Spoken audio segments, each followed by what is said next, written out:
Well, a big decision by the NBA in an effort to try to stop the spread of the coronavirus. Last night, the league announced it is suspending the rest of its season. This after a Utah Jazz player tested positive for the virus. The decision left the Dallas Mavericks owner Mark Cuban stunned. Nicole Jacobs is live this morning at the American Airlines Center with more on that story. Quite the reaction from the Mavs owner.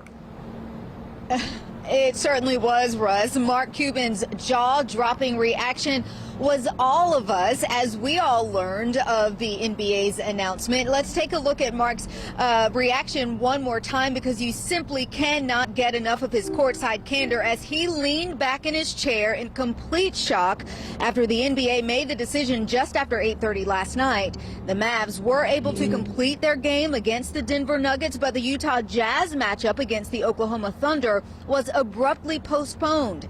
The NBA saying it will use this time away from the court to determine how the league should proceed. Despite Cuban's physical reaction, he agrees with the decision. This is people's lives at stake. This isn't about basketball. This isn't about the Mavericks. This isn't about, when do we start, or do we start, or how do we start. This is a pandemic, a global pandemic, where people's lives are at stake. And I'm a lot more worried about my kids and my mom, who's 82 years old, and talking to her and telling her to stay in the house than I am about when we play our next game. And the NBA G League is following right in line. They have also suspended the remaining games of this season. Russ.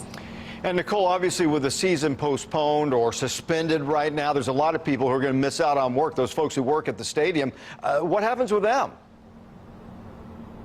Well, and we're talking about hourly workers here, Russ, but Mark Cuban says he wants to start a fund to financially assist those employees who would be missing out on days and days of work because of those suspended games. I can also tell you there are 15 more games remaining on regular season play for the Mavs.